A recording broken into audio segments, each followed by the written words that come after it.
Open-mindedness is essential for belief. Closed minds do not inspire faith, courage, and belief. Remember, no more effort is required to aim high in life, to demand abundance and prosperity, than is required to accept misery and poverty. A great poet has correctly stated this universal truth through these lines.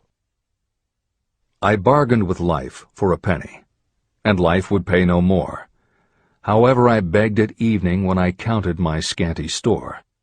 For life is a just employer. He gives you what you ask. But once you have set the wages, why, you must bear the task. I worked for a menial's hire, only to learn dismayed that any wage I had asked of life, life would have willingly paid.